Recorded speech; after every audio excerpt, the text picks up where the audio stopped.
Next gen நேயர்கள் அனைவருக்கும் வணக்கம். வாழ்க வளமுடன்.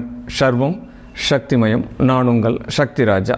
நாம் இப்போ ஆணி மாதத்தினுடைய பலாபலனை பார்க்க போகிறோம். இந்த ஆணி மாதத்தில் காலபுருஷ தத்துவப்படி மிதுனத்தில் சூரிய பகவான் சஞ்சரிக்கிறார், 3ஆம் இடத்துல சூரியன் சஞ்சரிக்கிறார். முதல்ல கிரக சஞ்சாரங்களை நம்ம பார்ப்போம்.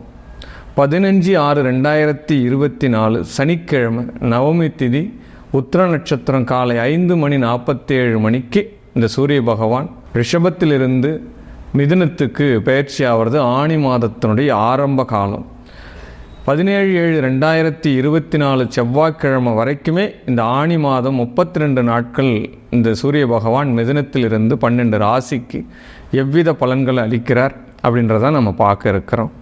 இந்த மாதத்தில் புதன் பகவான் பெயர்ச்சி, சுக்கிர பகவான் பெயர்ச்சி, மாதத்தினுடைய கடைசியில் செவ்வாய் பகவான் மேஷத்திலேருந்து ரிஷபத்துக்கு வரக்கூடிய பயிற்சி, இந்த 3 கிரக பயிற்சிகளுமே இந்த மாதத்தில் ஆணி மாதத்தில் 12 ராசியினருக்கு எவ்வித சாதகம் எவ்வித பாதகம், எதெல்லாம் நம்ம ஜாக்கிரதையாக இருக்கணும், எதெல்லாம் நம்ம பாதுகாப்பு பண்ணிக்கணும், எப்படி நம்ம கிரகத்தினுடைய சாரம்சத்தை மேலே வெற்றி பெற வைக்கிறதுன்றதை நாம் பார்க்க இருக்கிறோம். 12 ராசிக்கு உண்டான ஆணி மாத பலன். அன்பிற்கும் பண்பிற்கும் உரித்தான ரிஷபராசி நேயர்களே, இந்த ஆணி மாதம் உங்களுக்கு மிகப்பெரிய ஒரு யோகத்தை கொடுக்கிறார். உங்களுடைய ராசியாதிபதியான சுக்கிர பகவான் இந்த மாதத்தில் 2ஆம் இடத்துல பயிற்சி ஆகிறது மிகப்பெரிய ஒரு அற்புதமான பலாபலன். ஏன்னா சுக்கிரன் 2ஆம் இடத்துல இருக்கும்போது சூரிய சுக்கிரனுடைய இணைவு உங்களுக்கு கிடைக்குது. 2ஆம் இடத்துல சூரியன் இருக்கும்போது அதிகார துஷ்பிரயோகம் நடக்கும். நீங்கள் எல்லாரையும் அடக்கி ஆளணும்னு நினைக்கக்கூடிய இந்த காவல்துறை அன்பர்களுக்கு மிகப்பெரிய ஒரு யோகம். ஆளுமை திறன் கொண்ட அரசு சார்ந்த அரசியல்வாதிக்கு எல்லாமே இப்போ யோகம் அப்படின்னு சொல்லலாம். உங்களுடைய கனவு மெய்ப்படும் மாதமாக இந்த மாதம் இருக்க போகிறது. உங்களுடைய ராசியில் குரு பகவான் பகையாக செயல்படுகிறார். அதனால் ஒன்றுக்கும் மேற்பட்ட ஆலோசனைகளை கேட்பது நல்லது. பெரியவாகிட்ட எல்லாமே ஆலோசனை கேளுங்க. உங்களுடைய தந்தை கிட்ட ஆலோசனை கேட்டு நடங்க. உங்களுடைய குரு கிட்ட ஆலோசனை கேட்டு நடங்க. குருவை மதிக்க பழகிக்கோங்க. இந்த மாதத்தினுடைய 15ஆம் தேதியிலிருந்து 29ஆம் தேதி வரை இந்த புதன் பகவான் உங்களுக்கு 2ஆம் இடத்திலிருந்து வாக்குஸ்தானத்தை பலமாக்குறார். சூரியன் சுக்கிரன் புதன் 3 கிரகங்களுடைய சேர்க்கை உங்களுக்கு 2ஆம் இடத்தை தினம் பணம் கொடுக்க போகிறது. தினம் பணம் பார்க்கக்கூடிய கூலி தொழிலாளர்களுக்கு ரெட்டிப்பு வருமானம் கிடைக்க போகிறது. 100 ரூபாய் வருமானம் வரும் சார், எல்லாம் விற்றது போகணும்னா இப்போ உங்களுக்கு 1000 ரூபாய் வருமானம் வர்றதுக்கு உண்டான வாய்ப்பை இந்த 3 கிரகங்கள், முக்கூட்டு கிரகங்கள் எல்லாமே பண்ண போகிறது அப்படின்னு சொல்லலாம். இந்த மாதத்தினுடைய கடைசி ஒரு 7 நாட்களுக்கு முன்னாடி வரைக்கும் செவ்வாய் பகவான் 12ஆம் இடம் பலம் பெறுகிறார். அதனால் எப்பயுமே 12ஆம் இடம் தான் அயன சயன போகஸ்தானம், பதவி ஸ்தானம், பிற்பகுதி பதவிகளை சொல்லக்கூடிய ஸ்தானம், வெளிநாட்டு யோகங்களை சொல்லக்கூடிய ஸ்தானம். அப்போ இந்த மாதத்தினுடைய 12/7/2024 பிறகு செவ்வாய் பயிற்சி ஆகிறார் ரிஷபத்தில். உங்கள் ராசிக்கு செவ்வாய் பகவான் வராரு. அதுவும் ஒரு செவ்வாய் குருவினுடைய சேர்க்கை குருமங்கள யோகத்தை உங்களுக்கு கொடுக்க போகிறார். அற்புதமான மாதமாக இந்த மாதம் அமைய போகின்றது. குரு ஆல்ரெடி கேது பகவானை பார்க்குறார். ரிஷப ராசியில் உள்ள வயது முதிர்ந்த நபர்கள் ஆரோக்கியம் மேம்படும். ஆமாம், 60 வயசுக்கு மேலே இருக்கிறோம் சார், கைகால் வலியாக இருக்குது, மூட்டு வலியாக இருக்குது, எனக்கு ரொம்ப மன பயமாக இருக்குது, இருதய பயமாக இருக்குது, எனக்கு என்னாக ஏதாகுமோ அதையெல்லாம் பற்றி கவலைப்பட வேணாம். ஏன்னா உங்களுடைய பாவகத்தை குரு பகவான் பார்க்கறதுனால வெற்றிகள் உங்களை தேடி வரும். உங்களுக்கு மருத்துவ ரீதியான உயர்வுகள் கிடைக்கும். இப்போ கொடுக்குற மருந்து உங்கள் உடம்புக்கு உடல் நலத்தை பேணி பாதுகாக்கக்கூடிய மருந்தாக கிடைக்கும், கண்டிப்பாக கிடைக்கும். அதுவும் இல்லாமல் ஆணி மாதம் 15 தேதிக்கு பிறகு இந்த சனி பகவான் வேறு வக்ரகதியாகிறார். அப்போ ரிஷப ராசிக்கு 10ஆம் இடத்துல சனி பகவான் வக்ரம் ஆகிறதுனால ஆல்ரெடி எடுத்த காரியத்தில் பாதி நிற்குது சார், என்னுடைய தொழில் நிறுவனம் முடியாமல் இருக்குது, தொழில் மிஷின் வாங்கிட்டேன் இன்னும் அப்படியே இருக்குது, வேலை வாய்ப்புகள் எல்லாமே பில் எல்லாம் வரமாட்டேங்குது, இதெல்லாம் சொல்லின்னு இருக்கக்கூடிய ரிஷபராசி நேயர்களுக்கு எல்லாமே வேலையால் இப்பொழுது உயர்வு கிடைக்க போகிறது. ஏன்னா சனி வக்கரம் ஆகிறது மட்டும் இல்லாமல் உங்களுடைய ஜனன ஜாதகத்தில் வக்கரமான கிரகங்கள் சனி வக்கரம் பெற்று இருந்தால் இப்பொழுது உங்களுக்கு கூடுதல் யோகத்தை இந்த வக்கரநாதன் கொடுக்க போகிறார் அப்படின்ற விஷயத்தையும் முதல்ல நீங்கள் தெரிஞ்சுக்கோங்க. உங்களுடைய லாபஸ்தானத்தில் ராகு பகவான் பயணிக்கிறார். அதுவும் பார்த்தீங்கன்னா 8ஆம் தேதி வரைக்குமே அந்த ராகு பகவான் உங்களுடைய 11ஆம் இடத்துல லாபத்தில் பயணிக்கிறதுனால மிகப்பெரிய ஒரு அற்புதமான ஷார்ட் ரூட்டில் வருமானம் சார். உங்களுக்கு ஈஸியாக சம்பாதிக்கிறது எப்படி? ஆமாம், ₹1 முதலீடு போட்டு ₹100 சம்பாதிக்கிறது எப்படி? இது எல்லாமே உங்களுக்கு இந்த பிரபஞ்சம் உங்கள் ஞானத்தை இப்போ கொடுக்க போகிறது. அதுவும் 8ஆம் தேதிக்கு பிறகு இந்த ராகு பகவான் உத்திரட்டாதியில் பயணிக்கிறார். 5ஆம் பாவகத்தில் பயணிக்கக்கூடிய கேது பகவான் அஸ்தம் 2ல் பயணிக்கிறார். பின்னோக்கி தான் பயணிக்கிறாங்க. அதனால் உத்திரட்டாதி சனி பகவானுடைய சாரத்தில் வந்து 11ல் நிற்கும்போது லாபங்கள் எல்லாமே உங்களுக்கு நிரந்தரமாகும் அப்படின்னு சொல்லப்படும். ஏதோ ₹1 வந்து சார் எனக்கு சேவிங் இல்லை அப்படின்னு நினைக்கக்கூடிய ரிஷபராசி நேயர்கள் எல்லாமே பேக் அவுட்ல இந்த மாதம் ஏதாவது ஒரு சேவிங்ஸ் வரும் சார். உங்களுக்கு கண்டிப்பாக உங்கள் பேங்க் பேலன்ஸ் ஏறும். அதற்குண்டான சாத்தியக்கூறுகள் எல்லாமே நடக்கும். 2ஆம் படம் படுறதுனால வாழ்க்கை துணைக்காக ஏங்கி கொண்டிருக்கக்கூடிய இந்த ரிஷபராசி நேயர்களுக்கு திருமண யோகங்கள் உண்டாகக்கூடிய வாய்ப்புகள் உண்டாகும். 5ஆம் இடத்துல கேது அஸ்தம் 2ல் பயணிக்கக்கூடிய காலம். சற்று காதல் ஒரு விஷயம் கொஞ்சம் தள்ளி போடுங்க, நான் உண்மையாக காதலிக்கிறேன் அப்படின்றவங்களுக்கு மட்டும் ஏதோ உறுதுணையாக கொடுக்குறார் இந்த கேது பகவான்.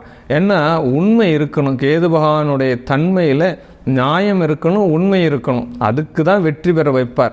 நீங்கள் ஏதாவது ஒரு முரண்பாடாக செயல்பட்டீங்க அப்படின்னா அந்த 5ஆம் இடம் உங்களுக்கு பாதிப்பை தான் கொடுக்கும் அப்படின்ற விஷயத்தை முதல்ல நம்ம தெரிஞ்சுக்கலாம். அதனால் இந்த செவ்வாய் உங்கள் ராசியில் வரக்கூடிய காலம் வரைக்குமே அற்புதமான காலம் சொல்லலாம். இந்த புதன் பகவான் பயிற்சி ஆகிறது உங்கள் ராசிக்கு 3ஆம் இடத்துல புதன் பகவான் பயிற்சி ஆகிறார். சகோதர சகோதரி வீட்டில் ஏதோ ஒரு சுபகாரியம் நடக்க போகுது சார். ஏதோ காது குத்து வைக்க போகிறாங்க, கல்யாணம் பண்ண போகிறாங்க, மஞ்சள் நீர் வரப்போகுது அப்படின்ற மாதிரி ஒரு சிறு சிறு செலவுகள் கொடுப்பாங்க. அப்போ 3ஆம் இடத்துல சுக்கிர பகவான் கடகத்துக்கு வரும் காலம் அற்புதமான காலம். லட்சுமி யோகம் வருது சார். உங்களுடைய கையில் லட்சுமி இருக்கா, தனலட்சுமி இருக்கா? ரிஷப ராசிக்கு 3ல் சுக்கிரன் வரும் காலம் தனலட்சுமி யோகத்தை கொடுக்கிறார். புதன் சுக்கிரனுடைய சேர்க்கை, குரு செவ்வாயினுடைய சேர்க்கை, இது எல்லாமே குரு மங்கள யோகத்தை காட்டுது. சூரியன் சுக்கிரன் புதனுடைய சேர்க்கை 2ஆம் இடத்துல அற்புதமான வாக்கு பலம் உறுதியாக போகிறது. தொட்டது துலங்கக்கூடிய காலம், மண்ணு கூட பொன்னாகக்கூடிய மாதமாக இந்த ஆணி மாதம் உங்களுக்கு அற்புதமாக அமையப் போகின்றது. இந்த ரிஷப ராசிக்காரங்களுக்கு தொழில் பிற்பகுதியில் யோகம் சொல்லலாம். ஆணி 15 தேதிக்கு மேலே வக்கரகதி ஆகிறக்கும் சார் நான் வெளிநாட்டுக்கு போகிறதுக்கு ட்ரை பண்ணியிருந்தேன், ரொம்ப நாளாக ட்ரை பண்ணியிருந்தேன். இந்த காலகட்டம் உங்களுக்கு உறுதுணையாக இருக்கும். தொழிலுக்காக வெளிநாடு போகக்கூடிய ரிஷபராசி நண்பர்களுக்கு அற்புதமான காலம் இந்த ஆணி மாதம் பிற்பகுதி காலம் அப்படின்னு சொல்லலாம். கூடுதல் சிறப்பு என்னென்னா செவ்வாய் உங்கள் ராசிக்கு வந்து குருமங்க யோகத்தை கொடுக்க போகிற இந்த மாதத்தினுடைய கடைசி இந்த ஆணி மாதத்தை விட ஆடி மாதம் உங்களுக்கு அற்புதமான காலமாக இருக்க போகிறது.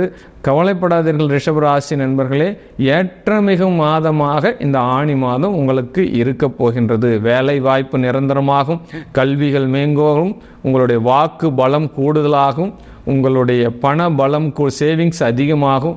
வண்டி வாகன சேர்க்கையில் சற்று கவனம் வேணும். வண்டி வாங்கணும்னு நினைக்கிறேன். உங்களுக்கு 4ஆம் பாவகத்தின் அதிபதி சூரியன் சுக்கிரனோடு சேர்றார், புதனோடு சேர்றார். அப்போ 3 கிரகங்களுடைய சேர்க்கை 2ஆம் தர வாகன யோகம் உள்ளவர்களுக்கு யோகம் அப்படின்னு சொல்லலாம். யூஸ்டு கார் வாங்குற சார் பாக்கியம் அப்படின்னு சொல்லலாம். இந்த காலகட்டம் சனி வக்கரகதி ஆகக்குள்ள மிகப்பெரிய ஒரு பாக்கியம் அனுகூலம் எல்லாமே வண்டி வாகனம் வச்சிருக்கிறவர்களுக்கு கிடைக்கும் அப்படின்றதையும் சொல்லலாம். 2வது திருமணம் என்பது 11ஆம் இடம். ஒரு ஜாதகத்தில் 11ஆம் இடம் வலுத்துதுன்னா 2 திருமண யோகம் அப்படின்னு சொல்லலாம். அதனால் என் ஜாதகத்தில் 11ஆம் இடத்துல கிரகம் வலுத்திருக்கு சார், எனக்கு 2 கல்யாணம் ஒன்றுன்னு கமெண்ட்லாம் பண்ணக்கூடாது. 11ஆம் இடம் வலுத்தால் 2 ஜாதகம், 2 திருமண யோகம் அப்படின்னு ஜோதிட விதி சொல்லுது. அப்போ 11ல் ராகு பகவான் இப்போ வந்து சஞ்சாரம் பண்ணிட்டு இருக்கிறது உங்களுக்கு 2வது திருமண யோகத்தை கண்டிப்பாக கொடுத்துரும். முதல் திருமணம் தோல்வி சார், எனக்கு 2வது திருமணம் ஒழுங்காக அமையுமா, நல்லபடியாக அமையுமா, நான் திருந்திட்டேன் சார், நல்லா இருக்கேன். கண்டிப்பாக உங்களுக்கு 2வது திருமணம் அமையக்கூடிய வாய்ப்புகளை இந்த ராகு பகவான் கொடுக்கிறார். 2ஆம் இடத்துல சுக்கிரன் புதன் சூரியனுடைய சேர்க்கை உங்களுக்கு யோகத்தை கொடுக்குது. 4ஆம் அதிபதி 2ஆம் இடத்துல இருக்கிறதுனால வண்டி வாகன வீடு வாடகை வருமானம் கிடைக்கும் சார். ஆமாம், வீட்டால் வாடகை விடுறவங்க, அலுவலகம் ஆஃபீஸ் விடுறவங்க, பெரிய இடம் வச்சுருக்கேன் சார், இவ்வளோ நாளாக எனக்கு வந்து வாடகை வருமானமே வரல, யாருமே வரமாட்டா, காலி பண்ணிகிட்டே போயின்றாக்குள்ள உங்கள் இடத்துக்கு உங்கள் அலுவலகத்துக்கு இப்போ வாடகையாளர்கள் வருவார்கள். அந்த ஒரு விஷயம் சொல்லலாம். நிலம் ரொம்ப நாளாக விற்கல சார், என் வீடு விற்க மாட்டேங்குது, கம்மியான விலைக்கு கேட்குறா. இப்போ வீடு விற்பனை வாங்கல் தொடர்பான வேலைகளும் உங்களுக்கு நடக்க போகுது. ஆக இந்த ஆணி மாத ரிஷப ராசிக்கு கூடுதல் சிறப்புகளை கொடுப்பதற்காக அம்பாள் அபிஷேகம் பண்ணுங்க. அவள் கன்னியாதானமாக இருந்தாலும் பரவாயில்ல, பரமேஸ்வரியாக இருந்தாலும் பரவாயில்ல, சிறு குழந்தை வடிவேலனாக இருந்தாலும் பரவாயில்ல, பாலாபிஷேகம் பண்ணுறது அற்புதமானது. எப்பயுமே ரிஷபராசிக்காரர்கள் பாலாபிஷேகம் பண்ணுறீங்க அப்படின்னா எந்த தெய்வம்னாலும் இருக்கலாம். உங்களுக்கு இஷ்ட தெய்வமாக முருகனாகவும் இருக்கலாம், அது அம்பாளாகவும் இருக்கலாம், ரேணுகாவாக இருக்கலாம், அங்காள பரமேஸ்வரியாக இருக்கலாம், காளியாக இருக்கலாம், உச்சிஷ்ட கணபதியாக இருக்கலாம். பாலாபிஷேகம் பண்ணுங்கள், அந்த சுவாமிக்கு உண்டான நாளில் பண்ணுங்கள். உங்களுடைய ராசி இந்த மாதம் மிகப்பெரிய ஒரு பலனை எடுக்கப் போகிறது. வாழ்க வாழ்க வாழ்க. ஒவ்வொரு மாத பலனும் கிரக சஞ்சார ரீதியாக, கோச்சார ரீதியாக கிரகங்கள் எந்த நட்சத்திரத்தில் பாவிக்குது, காலபுருஷ தத்துவப்படி அந்த கிரகங்களுடைய பலம் என்ன, பலவீனம் என்ன அப்படின்ற ஒரு பலனை தான் நம்ம வெளிப்படுத்தின்னு இருக்கோம். இந்த கிரக பலம் உங்களுடைய ஜனன ஜாதகத்தில் எவ்வாறு செயல்படுகிறது, கோச்சார ரீதியாக உங்கள் ஜனன ஜாதகத்தில் எப்படி இந்த மாதம் உங்களை நீங்கள் வெற்றி அடைய போகிறீர்கள், அதெல்லாம் நீங்கள் தெரிஞ்சுக்கணும் அப்படின்னா உங்களுடைய சுய ஜாதகத்தை பரிசீலனை பண்ணிக்கோங்க. என்னுடைய தனிப்பட்ட குழுவிற்கு வாட்ஸ்அப்பில் பிறந்த தேதி, பிறந்த இடம், பிறந்த நேரம், உங்களுடைய பெயர் இதை மட்டும் அனுப்பி கட்டணம் செலுத்தி உங்களுடைய ஜாதக பலாபலனை முழுமையாக தெரிஞ்சுக்கோங்க. வாழ்க்கையில் எல்லாவித சந்தோஷங்களும் உங்களுக்கு கிடைக்கணும்னு சொல்லிட்டு நான் வணங்கக்கூடிய இந்த உமையவளிடம் மன்றாடி பிரார்த்திக்கிற. வாழ்க வாழ்க வளமுடன். சர்வம் சக்திமயம்.